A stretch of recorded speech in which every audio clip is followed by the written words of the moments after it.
Welcome to SRPG Plus. Today we have a review of Octopath Traveler. It's without spoilers.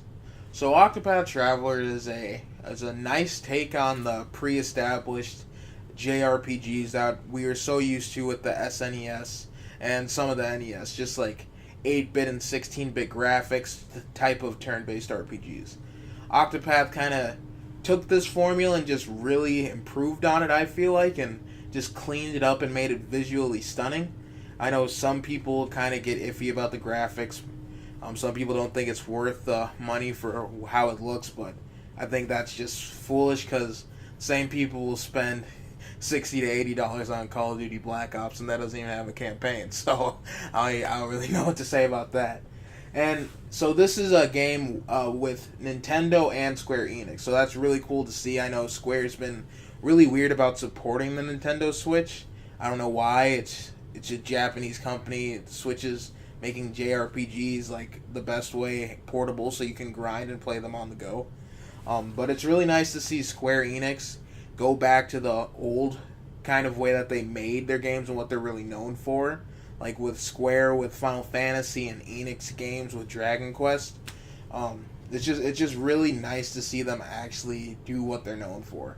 Like Final Fantasy 15, like I like the game, but it isn't a traditional JRPG, so it makes it really iffy if that's actually a Final Fantasy game. And this is really interesting because it's the Bravely series. I'm pretty sure the head producer, the head producer for Bravely Default and Bravely Second, worked on Octopath Traveler. So it just uses some of those old mechanics like the wait and see for the BP, like if you boost and you can do a lot more damage once your enemies are weaker. So it's kind of like a risk reward for being patient. So I'm really happy with this game because it means a lot for what JRPGs will be like in the future. The roles the characters play in this game have a very common repeating pattern that you see in most games. Just regular thief characters, warrior characters, and they grow and interact the same way that most of those characters would in other storylines. You'll be stealing as a thief, pickpocketing people, being a noble warrior, trying to do all this kind of stuff. It's very common with the way that the characters react. I enjoyed playing personally a lot as Cyrus and Haunted. I enjoyed those two characters a lot myself. I felt like they had an interesting role in the outer world as well as in battle. Cyrus is special because you can read what people are saying. It makes it so it's way more interactive with the characters, and if you want to spend time learning from those characters and learning what their emotions are, you can actually read them a lot deeper, which can really help out in a lot of side quests. Some of the characters and their roles, they actually do some of the same things. Like a thief will steal, but if you're a merchant, you could actually spend money and buy those things instead. It's cool to see that they have a yin and a yang to every sort of class and every character that way. Yeah. And all of the characters, they've progressed their stories pretty in an emotional way, but it's cool how they all interact in those emotions together as well. I think it's cool if you're in the middle of doing a storyline with a big party, you can actually have conversations about the storyline that you're doing with your party members, and it's cool to see how those interact with each other. And that's even more deep than just the storyline itself, which is, I think, really interesting to hear. And then in this game, there's a really interesting job system. There are 8 different jobs based on each of the individual characters. It's pretty innovative because each character has their set class that they will always be because that's like the role they are.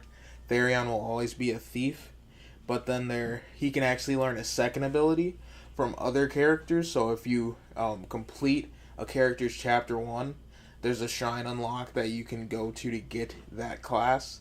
So you can be a thief and a warrior. And it's actually really interesting because towards the end of the game, I don't want to spoil what they are, but there are 4 additional jobs that really vary the battling, and they have really cool skills. So that's just one thing that makes the mechanics really just fun and just makes you really want to go through the game, get JP, get XP, so you can just like really max out your team and just one-shot people.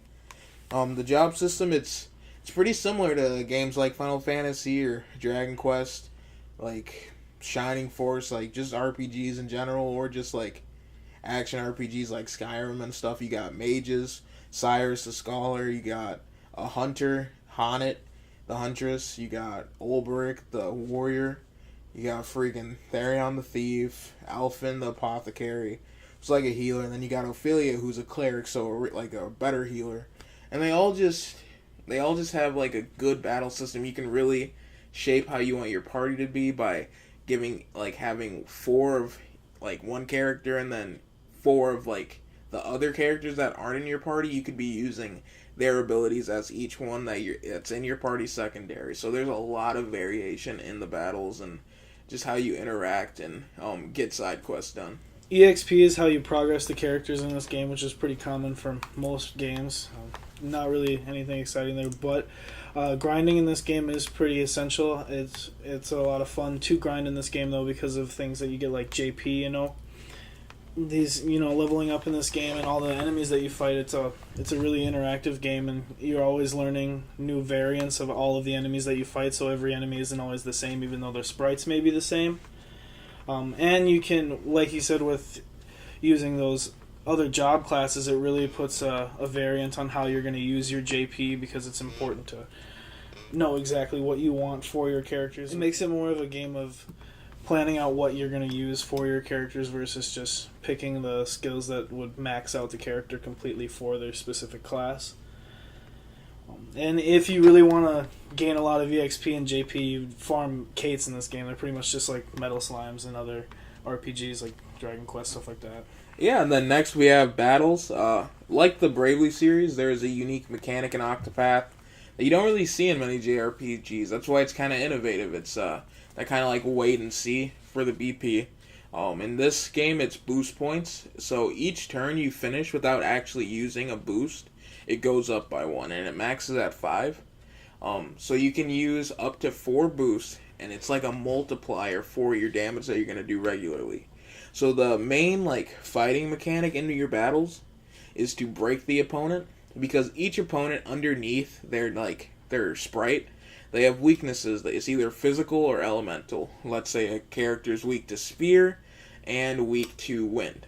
So you have Tressa. You poke them once with the sphere one turn, you get a BP, and then you hit them with the wind, and then they break. And then after they break, the next turn you're going to have everyone in your party, if you can clear it this turn, just hit them with all the BP you have. So times everyone by 4, and you're doing a lot of damage to these broken opponents. So it's like a really fun way to play, and you really have to pay attention to what kind of enemies you're fighting. It's not like some RPGs where you can just go through, use one specific spell and it kills every single enemy, because some enemies it's if you don't break them, you're not going to really do that much damage to them. And then once they're broken, also it stuns them, so you can interrupt their action. So they're a boss is about to do a huge heavy move, and they tell you they warn you, and it's charging up.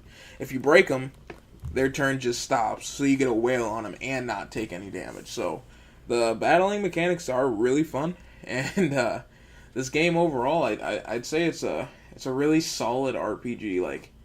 Probably one of my top 10 favorites of JRPGs. I'm 120 hours in, so I've gotten a lot of time with it. This and Xenoblade Chronicles and Dragon Quest Builders, Shining Resonance, Refrain. The Switch is getting so many cool JRPGs. I just hope I have enough time to play them all. Yep, well that's going to wrap it up for the review of Octopath Traveler, without spoilers. I hope you enjoyed the video. Let us know if you want to see more videos like this in the comment section below.